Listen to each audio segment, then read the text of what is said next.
दोस्तों आपको हमारी ऐप विष्णु इकोनॉमिक्स स्कूल पर इकोनॉमिक्स से रिलेटेड 250 कोर्सेज मिलेंगे जो कि डिफरेंट यूनिवर्सिटी के इकोनॉमिक्स ऑनर्स और एम इकोनॉमिक्स के कोर्स सिलेबस के अकॉर्डिंग है। इसके अलावा यूजीसी नेट का सिलेबस हम आप बच्चों को प्रोवाइड कराते हैं, यूपीएससी इकोनॉमिक्स ऑप्शनल का, इंडियन इकोनॉमिक्स सर्विसेज के।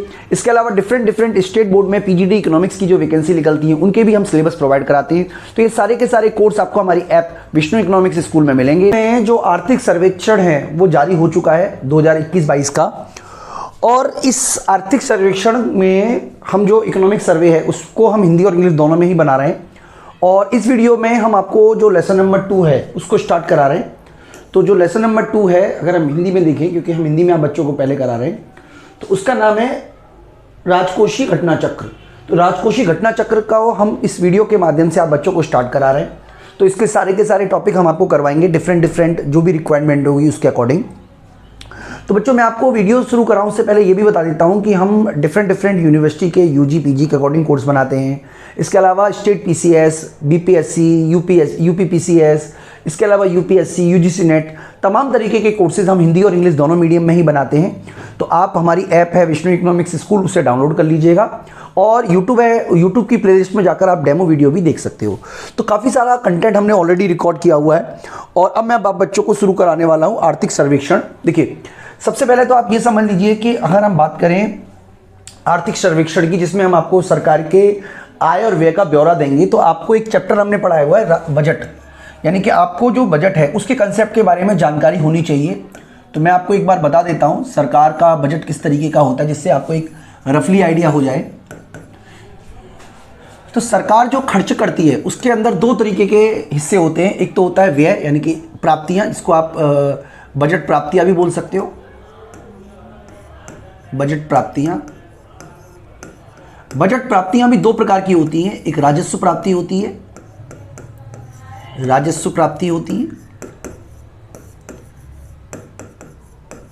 दूसरा गैर कर राजस्व प्राप्तियां होती हैं। सॉरी, गलत बोला मैंने आपको। राजस्व प्राप्तियां होती है, एक होती है पूंजीगत प्राप्तियां। इसी तरीके से एक राजस्व व्यय होता है और एक पूंजीगत व्यय होता है। पूंजीगत व्यय किसी भी देश के लिए अच्छी बात मानी जाती है, क्योंकि इससे क्या होता है कि जो उत्पादन है उसमें वृद्धि देखने को मिलती है। यानी कि जब आप रोड बनाओगे, सड़क बनाओगे, पुल बनाने का काम करोगे, कंपनियां लगवाने का काम करोगे, तो उस तरीके का जो व्यय है वो पूंजीगत व्यय कहलाता है। इसके अंतर्गत मुख्यतः जो संपत्ति का निर्माण होता है, यानी कि संपत्ति का जो निर्माण है वो इसके अंदर आता है। या आपने जो उधार है, यानी कि ऋण की अदायगी, अगर आपने ऋण पेमेंट कर दिया हो, अदायगी इसके अंदर ही आती है। वही बात करें बच्चों राजस्व व्यय, तो जो ब्याज की अदायगी, यानी कि आप जो ब्याज दे रहे हो वो इसके अंदर आएगा। आप मान लीजिए रक्षा पर व्यय कर रहे हो, वो आएगा। मान लो आप आर्थिक सहायता दे रहे हो लोगों को, तो इस तरीके से ये जो व्यय हैं, ये आप पेंशन दे रहे हो, तो ये जो सारे के सारे व्यय राजस्व व्यय कहलाते हैं। और ये सरकार के लिए दुख की बात भी है एक तरीके से, क्योंकि इससे सरकार की न तो संपत्ति निर्माण होता है, ना ही ऋणों में, दायित्व में कमी आती है। इसी तरीके से बच्चों पूंजीगत प्राप्तियों में एक तो उधार आता है, एक विनिवेश आता है और एक ऋणों की वसूली आता है। यानी कि राज्य सरकारों को अगर ऋण दिए हैं तो उसकी जो वसूली होगी वो पूंजीगत प्राप्तियों का ही हिस्सा माना जाएगा। इसी तरीके से राजस्व प्राप्तियां भी दो प्रकार की होती है, कर प्राप्तियां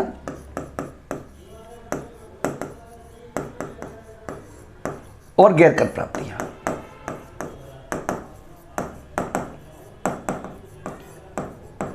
तो बच्चों मैं उम्मीद करता हूं कि आपको जो बेसिक बजट का स्ट्रक्चर है वो आपको समझ में आ गया होगा। जहां जहां जरूरत पड़ेगी हम आपको और डिटेल भी कराते रहेंगे। तो बच्चों कंसेप्ट शुरू करें उससे पहले मैं आपको ये भी बता देता हूं कि भारत में जो कोविड काल हुआ था, कोविड-19 के नाम से जानते हैं, लेकिन भारत ने जो एक्सपीरियंस किया था कोविड का वो मार्च 2020 से किया था। मतलब मुझे अच्छी तरीके से याद है, मतलब गर्मियों की जो हमारा मिड सेमेस्टर ब्रेक हुआ था यूनिवर्सिटी में, और बच्चों के एग्जाम कुछ हुए थे कुछ नहीं हुए थे। तो इस पूरे की पूरे पीरियड में भारत में लॉकडाउन लगा दिया गया और लॉकडाउन भी बिल्कुल सख्त लॉकडाउन लगाया गया। पहला लॉकडाउन बहुत सख्त था, आप सबको पता होगा, मार्च 2020 में लॉकडाउन लगाया। तो इस परिस्थिति से निकलने के लिए, क्योंकि देखिए जैसे ही सरकार ने लॉकडाउन लगाया उत्पादन एक्टिविटीज बिल्कुल रुक गई, लोगों के पास खाने तक के पैसे नहीं थे।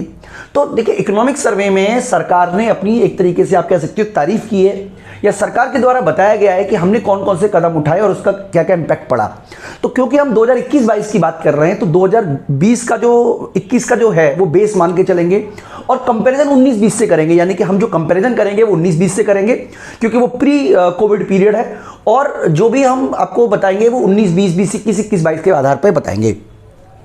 तो यहाँ पे बच्चों हमने कुछ आपके साथ नोट्स भी बनाए हुए हैं। तो सबसे पहले मैं आपको बता देता हूँ कि पूरे के पूरे वैश्विक ने आर्थिक आप कह सकते हो एक तरीके से गिरावट का सामना किया, और विश्व के अधिकांश देशों ने जो रणनीति अपनाई वो ये अपनाई कि वो एक तरीके से रेनफॉल एक्सपेंडिचर करेंगे, यानी कि बड़ी मात्रा में उन्होंने एक तरीके से राहत पैकेज घोषित किए, लोगों को पैसा दिया। ये सारा का सारा जो व्यय है वो राजस्व व्यय कहलाता है। लेकिन भारत की जो रणनीति रही इस मामले में कुछ अलग रही। भारत ने एक तरीके से आप कह सकते हो स्टेप बाय स्टेप काम करने की कोशिश की, यानी कि प्रारंभिक चरण में उन्होंने क्या किया, अगर आप प्रारंभिक चरण देखोगे तो हम कह सकते हो कि जो प्रारंभिक चरण है, प्रारंभिक चरण में जो फोकस किया गया था वो किया गया था समाज के गरीब और कमजोर लोगों के ऊपर, और उनको एक तरीके से सुरक्षा जाल बनाने की बात की। इसके अलावा जो छोटे और आप कह सकते हो एक तरीके से जो मझोले उद्योग व्यवसाय हैं उनको सपोर्ट करने की बात की। ऐसा बताया गया है कि 80.96 करोड़ लाभार्थियों को सब्सिडी के माध्यम से खाद्य सब्सिडी कार्यक्रम चलाया गया। तो यहाँ पर उन्होंने बताया है कि जो आर्थिक गतिविधियाँ हैं उनमें तेजी लाने के लिए सरकार का जो फोकस रहा वो रहा एक तरीके से पूंजीगत व्यय के ऊपर। तो बच्चों मैं आपको देखिए समझाने की कोशिश करूंगा, एक बार मैं फिर से आपको उसी जगह पे लेके आ जाता हूं। देखिए आपको समझना पड़ेगा कि जब कोविड आया, कोविड के बारे में आप बात करें तो हमारा जो अप्रैल का महीना, जो हम मार्च, जो 2020 है, 2020-21 की बात कर रहे हैं बच्चों, तो 2021 के 4 क्वार्टर में जो Q1 है वो तो पूरी तरीके से सरकार के लिए एक तरीके से सब कुछ आर्थिक गतिविधियां बंद थी, और जो दूसरा क्वार्टर था उसमें कुछ गतिविधियां शुरू हुई, लेकिन अल्टीमेटली तीसरे क्वार्टर से और चौथे क्वार्टर से कुछ आप कह सकते हो एक तरीके से एक्टिविटी शुरू हुई।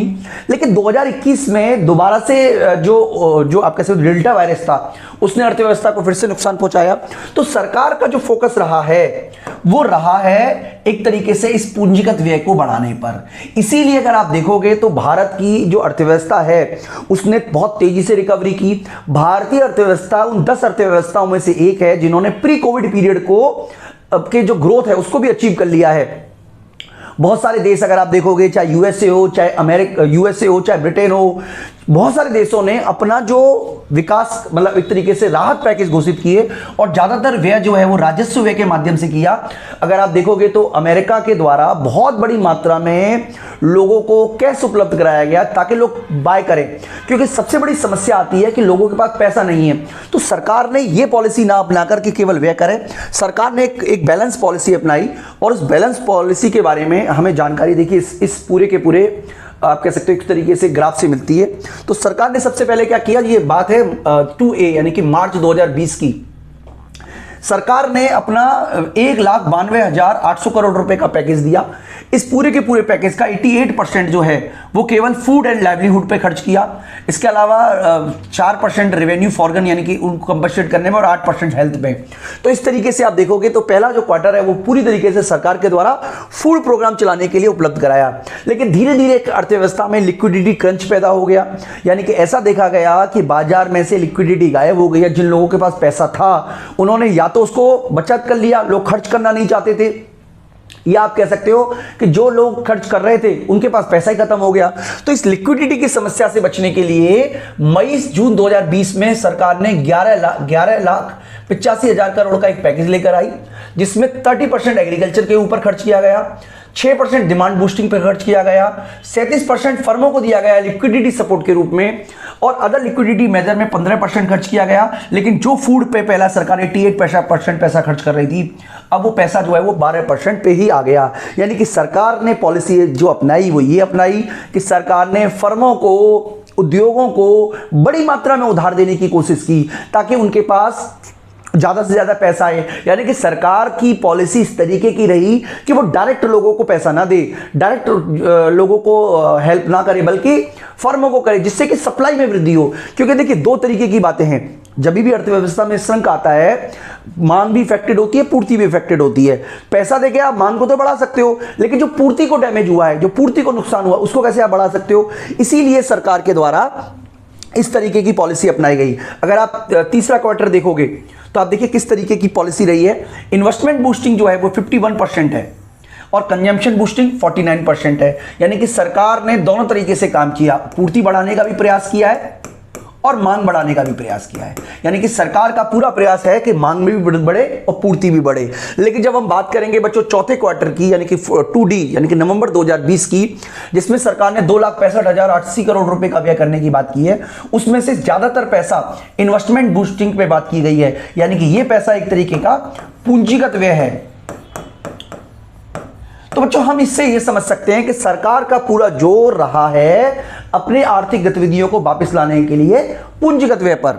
तो यहां पर आप देख सकते हो लिक्विडिटी मेजर 3% है, लाइवलीहुड 6% है, एग्रीकल्चर पे 25% है, हेल्थ पर 3% है, हाउसिंग सेक्टर 7% है। यानी कि अगर इन दोनों को जोड़ दें तो सरकार का जो बड़ा फोकस रहा है वो पूंजीगत व्यय करने पे रहा है। अगर हम वही बात करें जून से दिसंबर 2021 के लिए, तो यहां पर जो आप देखिए एक्सपोर्ट बूस्टिंग के लिए 17% है, लिक्विडिटी इनहेंसिंग के लिए 37% है, इन्वेस्टमेंट बूस्टिंग 17% है, फूड के लिए 11% है, एग्रीकल्चर के लिए 2% है और हेल्थ के लिए 8% है। यानी कि अगर आप इसको देखेंगे तो ये सारे के सारे मेजर जो हैं वो सप्लाई साइड को इफेक्टेड करने के लिए ज्यादा गवर्नमेंट ने यूज किए हैं।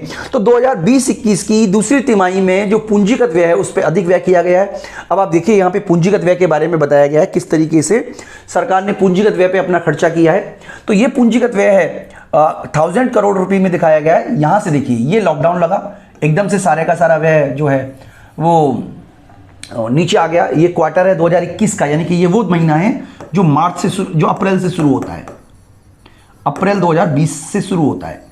लेकिन उसके बाद आप देखिए पूंजीगत व्यय में कमी आई, लेकिन उसके बाद सरकार ने पूंजीगत व्यय में तेजी से वृद्धि की है। यानी कि post first wave ramp up, उसके बाद ये पूंजीगत व्यय लगातार जारी रहा है। यानी कि सरकार का पूरा फोकस जो है वो पूंजीगत व्यय में करने पे रहा है।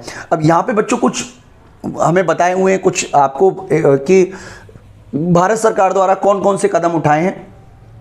तो यहां पे बच्चों हम एक तरीके से पढ़ सकते हैं हम चाहें तो कि कोविड-19 राहत के लिए प्रोत्साहन पैकेज का जो टोटल अमाउंट है वो 6,28,993 करोड़ रुपए है। 6,28,000 करोड़ आप मान सकते हो, जिसमें से कोविड-19 प्रभावित क्षेत्रों के लिए ऋण गारंटी योजना, इसके अलावा आपातकालीन क्रेडिट लाइन गारंटी योजना, सूक्ष्म वित्त संस्थानों के लिए ऋण गारंटी योजना। आप देखिए ध्यान से समझिएगा बेटा, सब जगह आपको सरकार जो है वो ऋण गारंटी कर रही है, लोन बांट रही है, उद्यमियों को लोन बांट रही है, छोटे छोटे फर्मों को लोन बांट रही है ताकि सप्लाई में वृद्धि हो देखने को मिले। इसके अलावा पर्यटक गाइड हिताधिकारियों के लिए योजना, 5 लाख पर्यटकों के लिए 1 महीने तक का मुफ्त पर्यटक वीजा, आत्मनिर्भर भारत योजना का विस्तार, डीएपी और पी एंड उर्वरकों के लिए अतिरिक्त सब्सिडी, इसके अलावा पीएमजीकेवाई के तहत मुफ्त खाद्यान्न, जन स्वास्थ्य के लिए योजना, जलवायु अनुकूलन विशेष लक्षण किस्मों का विमोचन, उत्तर पूर्वी क्षेत्रीय कृषि विपणन निगम का पुनरुद्धार, NERA के माध्यम से परियोजना निर्यात को बढ़ावा देना, निर्यात बीमा कवर का बढ़ावा न देना, भारत नेट पीपीटी मॉडल के माध्यम से प्रत्येक गांव में ब्रॉडबैंड पहुंचाना। तो बच्चों बेसिकली गवर्नमेंट का जो ध्यान रहा वो इंफ्रास्ट्रक्चर डेवलपमेंट में रहा, उद्योगों को सपोर्ट करने पे रहा। यानी कि हम ये कह सकते हैं कि सरकार का जो पूरा फोकस रहा है वो पूंजीगत व्यय करने पे रहा है बनस्पत राजस्व व्यय के, जिससे कि एक तरीके राजस्व व्यय में वृद्धि हुई है। ऐसा नहीं, मैं ये नहीं कह रहा हूं कि राजस्व व्यय में वृद्धि नहीं हुई, लेकिन अगर आप पूरी तरीके से बजट को एनालाइसिस करोगे तो सरकार का जो पूरा फोकस रहा है वो राजस्व व्यय की जगह पूंजीगत व्यय पे रहा है। साथ ही साथ राज्यों को भी प्रेरित किया गया है कि वो पूंजीगत व्यय पे ज्यादा से ज्यादा पैसा खर्च करें। बड़े पैमाने पर इलेक्ट्रॉनिक विनिर्माण की PLI योजना का कार्यकाल का विस्तार किया गया है।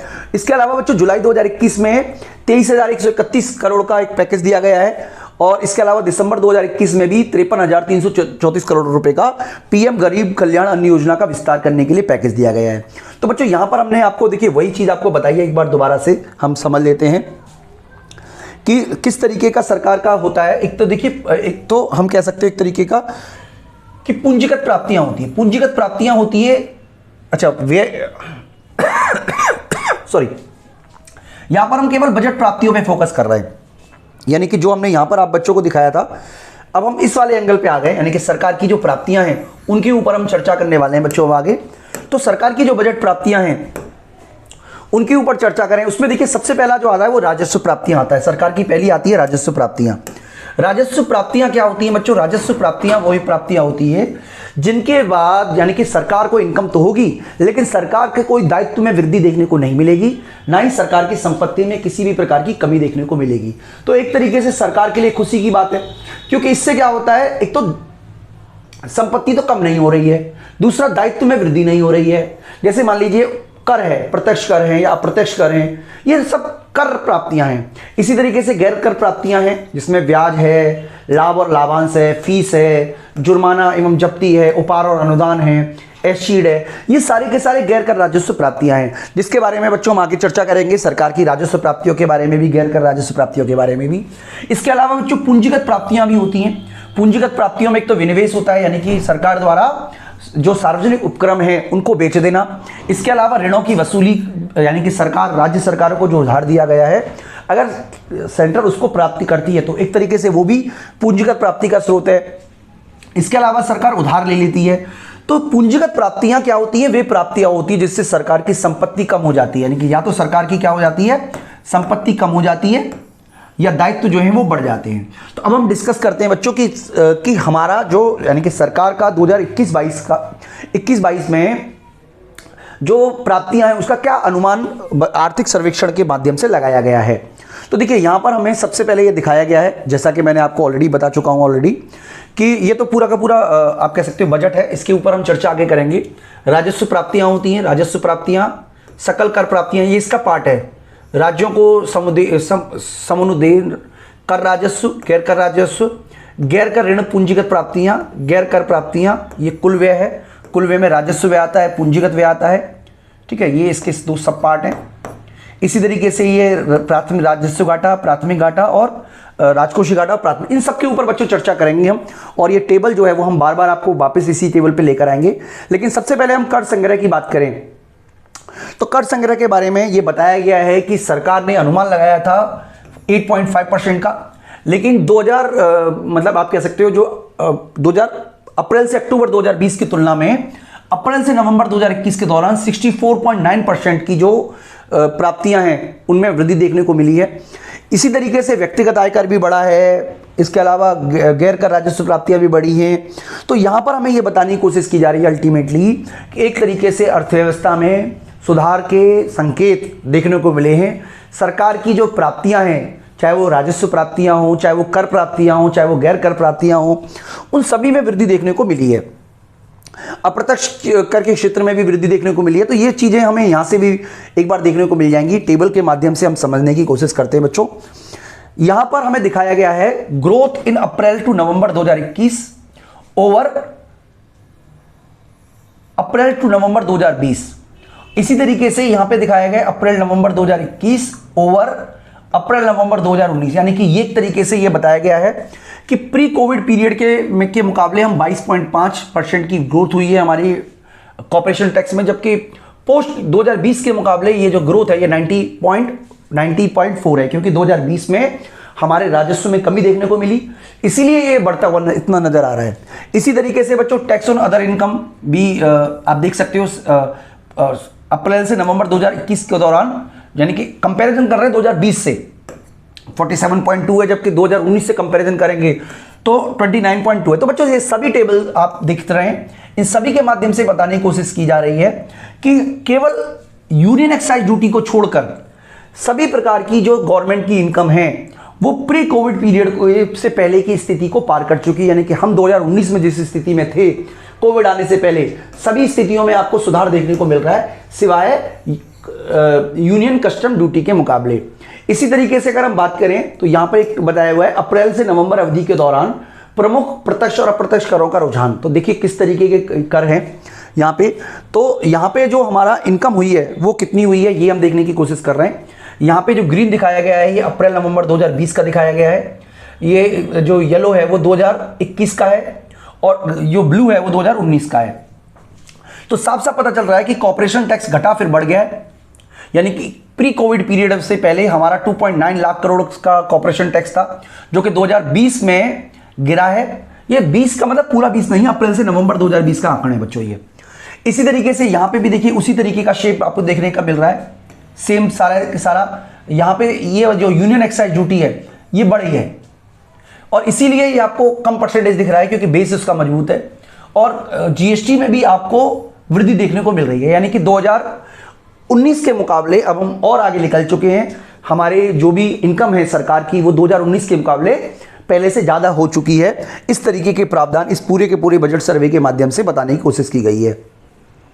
इसी तरीके से देखिए जीएसटी के बारे में इन्होंने बताने की कोशिश की है कि जब जीएसटी में पहला लॉकडाउन लगा, ये वाला पहला लॉकडाउन, तो जीएसटी में शार्प फॉल देखने को मिला। डेफिनेटली फॉल देखने को मिलेगा क्योंकि जब कोई खरीदेगा ही नहीं, जब कोई बिकेगा ही नहीं, तो डेफिनेटली आपको जीएसटी में फॉल देखने को मिलेगा। लेकिन सडनली आप देखिए यहाँ पे वृद्धि देखने को मिल रही है, और ये जो है वो पूरा कोविड पीरियड जो सेकंड वेव तक जारी रहेगा। हालांकि सेकंड वेव में भी कमी आई है, लेकिन उतनी कमी नहीं आई है जितनी फर्स्ट वेव में आई थी, क्योंकि सेकंड वेव में आपको याद होगा पूरा भारत में लॉकडाउन नहीं था, राज्यों ने अपने अपने स्तर पर लॉकडाउन लगाया था, लेकिन पूरे भारत में एक साथ पहला जैसा लॉकडाउन लगा था उस तरीके का लॉकडाउन नहीं लगा था। इसी तरीके से मासिक सकल जीएसटी संग्रह जो है, यानी कि अगर हम ऑन एन एवरेज बात करें तो ये लगातार इसमें वृद्धि देखने को मिली है, और 2021 में अप टू दिसंबर तक 1,19,000 करोड़ जीएसटी संग्रह की बात हुई है। इसके अलावा बच्चों अगर हम बात करें राजस्व में, सबसे ज्यादा राजस्व किसके से आता है, तो देखिए अगर आप एमसीक्यू क्वेश्चन की तैयारी कर रहे हैं तो ये क्वेश्चन आपके लिए इंपॉर्टेंट हो सकता है कि सरकार का 25% जो और 25%, यानी कि दोनों तरीके का जो पर है 25 सॉरी, ये आ रहा है कॉर्पोरेशन टैक्स से और ये आ रहा है इनकम टैक्स से। यानी कि 50% जो है वो डायरेक्ट टैक्स से आता है सरकार का, और 50% ही इनडायरेक्ट टैक्स से आ रहा है, यानी कि अप्रत्यक्ष कर से भी। लेकिन सबसे ज्यादा जो कर आ रहा है वो आ रहा है 29% जीएसटी से आ रहा है। ठीक है बच्चों, सबसे ज्यादा कर जो आता है भारत में वो जीएसटी से आता है, लेकिन प्रत्यक्ष कर और अप्रत्यक्ष कर जो है वो अब बराबर हो चुके हैं 2021-20 में, ऐसा अनुमान लगाया जा रहा है। बी का मतलब ऐसा अनुमान लगाया जा रहा है, क्योंकि अभी 2022 खत्म नहीं हुआ है, इसलिए ये सारे के सारे आंकड़े अनुमानित ही हैं। तो बच्चों यहां पर हमें बताने की कोशिश की जा रही है कि सकल घरेलू उत्पादन के प्रतिशत के रूप में, यानी कि जो जीडीपी है, देखिए देश की जीडीपी को अगर हम 100 मान लें, मान लीजिए देश की जीडीपी 100 रुपए है, मान लीजिए भारत की जो जीडीपी है वो 100 रुपए है, तो 100 रुपए का अगर उत्पादन होगा तो कर के रूप में कुछ पैसे वापस आएंगे, जिसको कि हम बुलाए हैं सकल घरेलू उत्पादन के प्रतिशत के रूप में। तो आप देखिए यहां पे हमें बताने की कोशिश की जा रही है कि 3 पॉइंट, मैं यहां पे आपको बता देता हूं, एस्टिमेशन है, ये सब आप पढ़ लीजिएगा कि ये जो है सीआईटी इनकम टैक्स ये 2.5 है।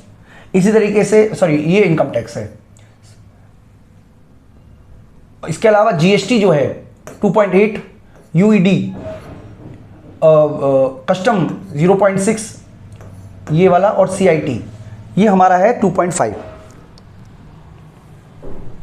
इसके अलावा गैर कर राजस्व प्राप्तियों की बात करें तो ऑलरेडी हम डिस्कस कर चुके हैं। देखिए मैं आपको ऑलरेडी टेबल के माध्यम से एक बार दिखा देता हूं कि गैर कर राजस्व प्राप्तियां कौन कौन सी होती हैं, जिसमें इसके अंदर एक फीस आती है, या आप समझ लीजिए लाभांश आ जाएगा, अगर मान लीजिए गवर्नमेंट कोई कंपनी चला रही है उसके बदले कोई प्रॉफिट मिल रहा है, या आप समझ लीजिए कोई फाइन लगा देती है सरकार। तो इस तरीके की इनकम जो है वो गैर कर राजस्व प्राप्तियां कहलाती हैं। और गैर कर राजस्व प्राप्तियों का रुझान जो है वो भी हम एक बार इसको देख लेते हैं।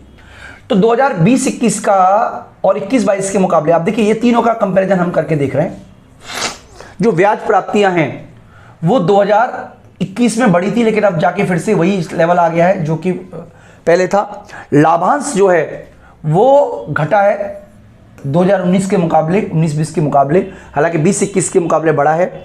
इसी तरीके से अनुदान जो है, हालांकि अनुदान, ज़्यादा अनुदान भारत को नहीं मिलता है भारत से, अन्य प्राप्तियां जो है वो भी लगभग उसी लेवल पे आ गई हैं।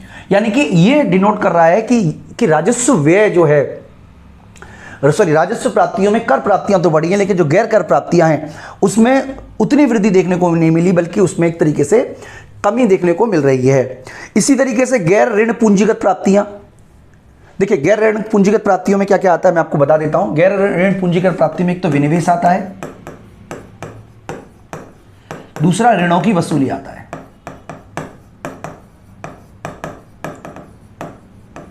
ऋणों की वसूली, तो बच्चों विनिवेश जो है उसका मतलब होता है कि सरकार द्वारा अपने सार्वजनिक उपक्रमों को बेच देना। सरकार की जो विनिवेश नीति है उसके ऊपर हमने ऑलरेडी एक वीडियो बनाई हुई है, आपको इकोनॉमिक सर्वे में है, लेकिन हमने अलग से एक वीडियो बनाई हुई है जो कि आपको हमारे कोर्स में ही मिल जाएगा। विनिवेश, भारत सरकार की विनिवेश नीति, आप वहां पे एक बार उसको देख लीजिएगा। और जो अगर हम बात करें बच्चों ऋणों की वसूली की, तो राज्य सरकारों को यह अधिकार दे दिया गया है कि वो अब बाजार से ऋण ले सकते हैं। तो अब इसका उतना रिलेवेंट नहीं रहा है सरकार की आमदनी के रूप में, क्योंकि जब केंद्र सरकार ऋण देती ही नहीं है तो उसका मतलब है उनको प्राप्त होने के चांसेस भी काफ़ी कम हैं। तो इसका मतलब ये हुआ कि ऋणों की वसूली में लगातार गिरावट आई है, ये गिरावट आई है, और राज्यों सीधे बाजार से उधार ले सकते हैं। इस तरीके का जो प्रोविज़न है वो 12वें वित्त आयोग में कर दिया गया है। तो बच्चों ये सब के सब हमने पढ़ा। इसके अलावा अगर हम विनिवेश की बात करें तो विनिवेश में 1.7 लाख करोड़ रुपए का लक्ष्य रखा गया है बच्चों। और विनिवेश जो नीति है भारत की, उसके ऊपर हम ऑलरेडी वीडियो बना चुके हैं, वो हम आपको वहाँ पे आपको मिल जाएगी। हम बात करते हैं बच्चों अब राजस्व व्यय की। देखिए राजस्व व्यय जो है, जैसे प्राप्तियों की बात की, ऐसे हम व्यय की बात करते हैं। राजस्व व्यय में दो प्रकार के व्यय शामिल है, राजस्व व्यय में पूंजीगत व्यय और राजस्व व्यय। अगर हम बात करें राजस्व व्यय में, तो ब्याज की अदायगी, अनुदान तथा आर्थिक सहायता, वेतन एवं पेंशन का भुगतान, शिक्षा, स्वास्थ्य सेवाओं, सुरक्षा आदि पर व्यय। इसी तरीके से पूंजीगत व्यय की बात करें तो इमारत तथा सड़क निर्माण, मशीन तथा उपकरण पर व्यय, शेयर की खरीद पर व्यय, राज्य एवं विदेशी सरकार का ऋण, ऋणों की अदायगी पर व्यय। तो इससे क्या होता है, दायित्व में कमी होती है या संपत्ति में वृद्धि होती है। तो सरकार के द्वारा जिस तरीके का व्यय किया गया है आर्थिक सुधारों को वापस लाने के लिए या गिरी हुई अर्थव्यवस्था को पटरी पर लाने के लिए, हम ऑलरेडी बता चुके हैं कि 2020 में तो प्रारंभिक चरण में विकासात्मक जो राजस्व व्यय है उसमें वृद्धि करने को मिली। लेकिन अब वर्तमान में देखेंगे, क्योंकि 21-22 की अब बात कर रहे हैं, तो 21-22 में सरकार का जो ज़्यादा ध्यान रहा है वो बजट के पूंजीगत व्यय के ऊपर रहा है। तो आप यहाँ पे देख सकते हो बच्चों, यहां पे हमें बताया गया है नॉन इंटरेस्ट रेवेन्यू एक्सपेंडिचर, और ये यानी कि इंटरेस्ट के अलावा, देखिए इंटरेस्ट जो है ना वो बहुत बड़ा अमाउंट है, इंटरेस्ट का तो कोई यूज होता ही नहीं है भाई। हम जानते हैं कि जो राजस्व व्यय किया जाता है उसके अंदर दो तरीके के व्यय शामिल है। एक तो जो ब्याज का भुगतान करते हो, तो ब्याज का भुगतान भी राजस्व व्यय है, लेकिन राजस्व व्यय उसको छोड़ दें तो जो गैर राजस्व व्यय है, गैर राजस्व मतलब ब्याज मुक्त या ब्याज के अलावा अतिरिक्त। तो आप देखिए ये जो है ना, ये 2021 में, 2021 की हम बात कर रहे हैं, 2021 में 20 के मुकाबले 20 के मुकाबले जो ग्रोथ है वो 4.6 है, जबकि 2019 के मुकाबले अगर हम बात करें तो 6% की ग्रोथ है। लेकिन वहीं अगर हम पूंजीगत व्यय की बात करें तो 2020 के मुकाबले 13.5% की ग्रोथ है, जबकि 2019 के मुकाबले जो ग्रोथ है खर्चा में वो 28% की है। इसका मतलब सरकार ने जो बड़ी मात्रा में व्यय किया है वो पूंजीगत व्यय पे किया है। यानी कि सरकार का पूरा योजना यही है कि पूंजीगत व्यय के माध्यम से, क्योंकि जैसे आप पूंजीगत व्यय करते हो गुणक जो मल्टीप्लायर है वो लागू हो जाता है बच्चों। तो यहां पे देखिए यही सब आपको बताने की कोशिश की गई है। देखिए सरकार ने जो अप्रैल नवंबर 2021 के दौरान जो सब्सिडी की पे व्यय किया है वो 321 लाख करोड़ रुपए किया है मेजर सब्सिडी पे, जिसमें से फूड पे सबसे ज़्यादा पैसा खर्च किया है। उसके अलावा फर्टिलाइजर पे है 0.65 लाख करोड़, और पेट्रोलियम सब्सिडी भी दी है 1342 करोड़ की। तो ये सब्सिडी के ऊपर हो गया बच्चों। इस तरीके से राजस्व व्यय की बात करें तो राजस्व व्यय में आप देख सकते हो यहाँ पे कौन कौन से राजस्व व्यय किए गए हैं सरकार के द्वारा। इसके अलावा जिसमें राजस्व व्यय में आता है, एक तो वेतन के ऊपर पेमेंट करना, इसके अलावा पेंशन, ब्याज का भुगतान, सब्सिडी और रक्षा सेवाएं, ये सारे के सारे हमारे राजस्व व्यय कहलाते हैं, क्योंकि इनके भुगतान करने से जो दायित्व है उसमें कोई भी कमी नहीं होती है। और एक तरीके से आप कह सकते हो ये सरकार के लिए जरूरी है, क्योंकि सरकार को ब्याज का भुगतान करना है तो करना ही है, वेतन देना है तो देना ही है। सब्सिडी में थोड़ा बहुत पैसा खटा सकते हो, लेकिन भारत जैसा देश जहां पर सरकारें जो हैं वो सब्सिडी के आधार दे के उधार दे के ही तो सत्ता में वापस आने का प्रयास करते, तो ये सारे के सारे व्यय सरकार के द्वारा किए जाते हैं। आप देख सकते हो बच्चों, जो हमारा ब्याज है वो 18.7% आप कह सकते हो एक तरीके का ग्रोथ है। तो ये सारी की सारी बातें हैं जो आपको, हालांकि डेटा इतने इंपॉर्टेंट नहीं है आप बच्चों के लिए, जो सबसे इंपॉर्टेंट है वो है बजट किस तरीके का होता है। तो यहां पे बच्चों में ये बताने की कोशिश की जा रही है कि पिछले वर्षों में अप्रैल से नवंबर के दौरान पूंजीगत व्यय में कितनी सालाना वृद्धि हुई है। देखिए मैं आपको रिपीट कर रहा हूं बार बार, सरकार का जोर पूंजीगत व्यय में वृद्धि करने पे रहा है ताकि विकास के लक्ष्यों को प्राप्त किया जा सके। तो आप पूंजीगत व्यय में वृद्धि देखिए, अप्रैल से नवंबर के दौरान में जो वृद्धि हुई है वो 4% की हुई है, यानी कि पिछले वर्ष के दौरान अप्रैल से नवंबर 2017 के मुकाबले, यानी कि 17 से कंपैरिजन कर रहे हैं। ये 19 है, अप्रैल से नवंबर तो 18 से कंपैरिजन कर रहे हैं।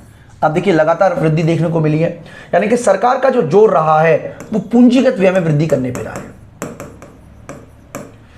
ठीक है बच्चों, तो ये हमें समझना पड़ेगा। इसके अलावा जो रोड ट्रांसपोर्टेशन पे खर्च किया है 73,907 करोड़, रेलवेज पे खर्च किया है 65,000 करोड़, इसके अलावा हाउसिंग एंड अर्बन अफेयर पे लगभग 17,000 करोड़ रुपए खर्च किया गया है। तो बड़ी मात्रा में सरकार के द्वारा जो व्यय किया गया है वो पूंजीगत व्यय पे ही किया गया है। यहां पर हम देखें बच्चों तो आंकड़े के माध्यम से हम फिर से समझने की कोशिश करते हैं। तो यहां पे जो रेड लाइन है ये कैपिटल एक्सपेंडिचर को दिखा रही है, और जो ब्लू लाइन है, डॉटेड ब्लू लाइन, वो हमारे रेवेन्यू एक्सपेंडिचर को दिखा रही है। तो शुरू करते हैं बच्चों इस काल से, ये वाला काल है ना 19-20, अच्छा 19-20 नहीं 21-22 का, ये वाले दौर में हमारा शुरू हुआ था कोविड। तो पूंजीगत व्यय में देखिए ये वाले दौर में, इस दौर में यानी कि पहले क्वार्टर में आप देखिएगा तो राजस्व व्यय जो है वो बढ़ा है और पूंजीगत व्यय जो है वो घटा है, लेकिन उसके बाद से लगातार पूंजीगत व्यय बढ़ रहा है और राजस्व व्यय घट रहा है। बच्चों मोटे तौर पर हमें यह समझना पड़ेगा कि सरकार के द्वारा जो विकास कार्य करने का जो जोर दिया गया है उसी के माध्यम से आप देख पा रहे हो कि भारतीय अर्थव्यवस्था उस कोविड का जो दौर था, उस मंदी के दौर से अर्थव्यवस्था निकल चुकी है। हालांकि आर्थिक सर्वेक्षण में अभी बताया गया है कि सभी प्रकार के क्षेत्रों को समान रूप से फायदा नहीं हुआ। सेवा क्षेत्र जो है, जहां पे फिजिकल प्रेजेंस होना बहुत जरूरी है, उस सेक्टर को सबसे ज्यादा नुकसान हुआ है, जिसमें बच्चों हम टीचर भी शामिल हैं। और अगर हम बात करें बजट घाटे की, तो मैं आपको देखिए बजट घाटे के बारे में आपको बता देता हूं। एक होता है हमारा बजट घाटा,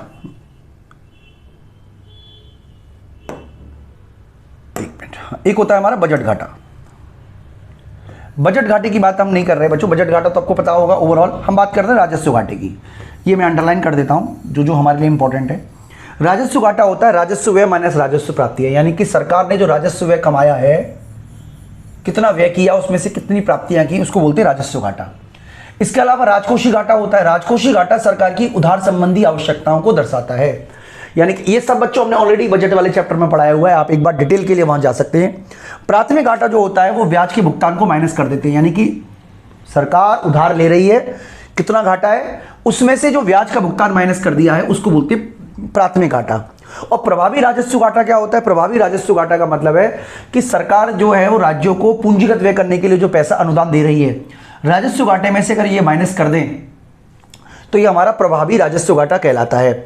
आमतौर पर बच्चों जो हमारा फिस्कल डेफिसिट है वो सबसे बड़ा होता है, उसके बाद हमारा आता है रेवेन्यू डेफिसिट, उसके बाद आता है हमारा इफेक्टिव रेवेन्यू डेफिसिट।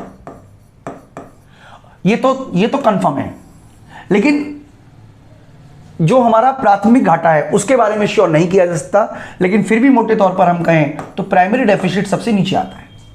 तो इस तरीके से बच्चों आप इनको रैंक आउट भी कर सकते हो, अगर आपको कभी जरूरत पड़ जाए, कोई एमसीक्यू क्वेश्चन आए तो ये बताने में मैं उम्मीद करता हूं कि आपको बेसिक कंसेप्ट पता चल गया होगा। प्राथमिक घाटा होता है राजकोषीय घाटे में से ब्याज के भुगतान को माइनस कर देना।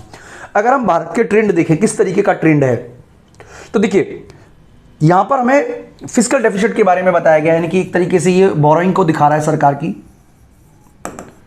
और ये प्राइमरी डेफिसिट है, यानी कि एक तरीके से ये वाला जो है, ये वाला, ये एक्चुअल में बताया गया है कितना हमें वास्तव में बोरोइंग की जरूरत है। देखिए बोरोइंग दोनों ही है, बोरोइंग दोनों ही है, लेकिन ये जो बोरोइंग है ये दिखाती है जो हमें इंटरेस्ट के लिए भी वापस करना है, लेकिन इसके अंदर इंटरेस्ट शामिल नहीं होता है। तो सरकार का जो फिस्कल डेफिसिट है अप्रैल नवंबर 2019 में वो 8.1 है, लाख करोड़ है, जबकि प्राइमरी डेफिसिट 4.7 है इसी दौर में। अगर हम बात करें 2021 की, तो देखिए सडनली हमारा जो घाटा है वो बहुत तेजी से बढ़ गया, और चाहे वो प्राइमरी डेफिसिट भी है वो भी बढ़ा, लेकिन 2021 में इस घाटे में कमी आने की उम्मीद की जा रही है। तो इससे हमें पता चलता है कि भारत में जो घाटा था 20 में वो काफ़ी ज़्यादा, सरकार को काफ़ी ज़्यादा उधार लेना पड़ा। इसी तरीके से बजट अनुमान के प्रतिशत के रूप की बात करें तो बजट अनुमान के प्रतिशत के रूप में राजकोषीय घाटा यानी कि 114.8 है, यहाँ पर as a percentage of BE expenditure का 131.5 है, और यहाँ पे ये घट के 46.2% हो गया है। तो बच्चों अगर हम घाटे के रुझानों की बात करें तो ये यहाँ पे देखिए रुझानों की हम बात कर रहे हैं, सारी बातें बच्चों बार बार वही आपके सामने आएंगी। सबसे पहले हम फिस्कल डेफिसिट की बात कर लेते हैं। फिस्कल डेफिसिट, तो ये हमारा फिस्कल डेफिसिट अगर आप देखोगे तो सरकार का लगभग 3% के आसपास बना हुआ था प्री कोविड पीरियड, 3 से 4% इतना ही रखना होता है बच्चों, जो हमारा फिस्कल रिस्पॉन्सिबिलिटी बिल है उसके अकॉर्डिंग। लेकिन उसमें ये कहा गया है कि अगर मान लीजिए कोई आपातकाल आ जाता है तो सरकार इस घाटे को, इस सीमा को लांघ भी सकती है। तो आप देखिएगा पीक आया है हमारा इस दौर में, यानी कि सरकार का राजकोषीय घाटा 9.2% हो गया था 2020-21 में। हालांकि 21-22 में इसके में कमी आने का अनुमान है और इसके 6.8% रहने का अनुमान लगाया जा रहा है। वहीं बात करें बच्चों इफेक्टिव रेवेन्यू डेफिसिट की, तो आप देखिए बड़ी मात्रा में हमारा जो इफेक्टिव रेवेन्यू डेफिसिट है वो इतना ही रहा है, लगभग 1.5% के आसपास। लेकिन यहां पर आप देखिए ये बड़ी मात्रा में पैसा जो है वो राज्यों को दिया गया है अनुदान के लिए, यानी कि मतलब एक तरीके से आप कह सकते हो कि बड़ी मात्रा में हमारा जो इफेक्टिव रेवेन्यू डेफिसिट रहा है, मतलब ये वाला 7.4, और इसमें भी कमी देखने को मिली है। प्राइमरी डेफिसिट जो है वो भी वृद्धि मिली है, 5.8 हो गया था मैक्सिमम हमारा 2020-21 में, और उसके ट्रेंड में भी कमी देखने को मिलेगी। यानी कि सरकार का जो घाटा है, चाहे वो प्राथमिक घाटा हो, चाहे वो राजकोषीय घाटा हो, चाहे वो प्रभावी राजकोषीय घाटा हो, उसमें कमी देखने का मिल रहा है लगातार। तो यहाँ पे बच्चों एक ब्रॉडर सेंस में सरकार के आइटम, मतलब सरकार का जो बजट है उसके बारे में बताया गया है। हालांकि ये डेटा आपके लिए इतने रिलेवेंट नहीं है, मेनली कंसेप्ट समझना है। तो राजस्व प्राप्तियां हैं बच्चों, इसके अलावा सकल कर प्राप्तियां, शुद्ध कर राजस्व, सकल कर राजस्व में ये राज्य का भी हिस्सा शामिल है। जब राज्य के हिस्से को माइनस कर दोगे तो शुद्ध कर राजस्व कहलाएगा। इसके अलावा गैर कर राजस्व, गैर ऋण पूंजीगत प्राप्तियां, ये सरकार की राजस्व प्राप्तियां हैं। इसके अलावा गैर ऋण प्राप्तियां, कुल व्यय, तो कुल व्यय में ये बताया गया है राजस्व व्यय, पूंजीगत व्यय, राजकोषीय घाटा, राजस्व घाटा, प्राथमिक घाटा, और बाजार मूल्य पर जीडीपी। तो ये तमाम आंकड़े जो हैं वो आपको दिखने में मिल जाएंगे। तो अल्टीमेटली हमें बच्चों यही समझना है कि सरकार का जो जोर रहा वो इस बात पे रहा कि किसी भी तरीके से जो घाटा है, जो अर्थव्यवस्था है, उसको पटरी पे लाया जाए। तो बच्चों यहाँ पे हमें राजकोषीय घाटे के संकेतकों के बारे में बताया गया है। राजस्व घाटा जो है वो किस % से बढ़ रहा है, तो यहाँ पे आप देख सकते हो राजस्व प्राप्तियां जो हैं वो उनका ट्रेंड क्या है राजस्व प्राप्तियों का। तो राजस्व प्राप्तियां का 2020-21 में राजस्व प्राप्तियों में कमी देखने को मिली है, जबकि 19-20 में के मुकाबले अभी ये 9.6 हो चुका है। सकल कर राजस्व में भी आप देखिए यहाँ पे कमी देखने को मिली थी 19-20 में, और अब ये भी 9.17 हो गया है। शुद्ध कर राजस्व में भी वृद्धि देखने को मिली है। तो ये तमाम आंकड़े बताते हैं कि अर्थव्यवस्था उस दौर से निकल चुकी है जिस दौर में कोविड ने हमें लाया था। तो बेसिकली सरकार के द्वारा यही बातें बताने की कोशिश की गई है। इसके अलावा सरकार ने उधार भी लिया है, सरकार का टोटल ऋण भी, टोटल घाटा भी रहा है। इसके अलावा राज्यों के किस तरीके से सहायता की है, इस सब के ऊपर हम एक अलग से डिटेल वीडियो बनाएंगे जो कि आपको मिल जाएगी, हमारी ऐप में भी मिल जाएगी। और मैं उम्मीद करता हूं कि आपको बेसिक आइडिया हो गया होगा बच्चों बजट के बारे में, आर्थिक सर्वेक्षण के बारे में। इस वीडियो में इतना ही। अगर आपको ये वीडियो अच्छी लगी है तो वीडियो को जरूर लाइक करें, अपने दोस्तों को साथ इसको फॉरवर्ड भी करें। इस वीडियो में इतना ही दोस्तों, थैंक यू।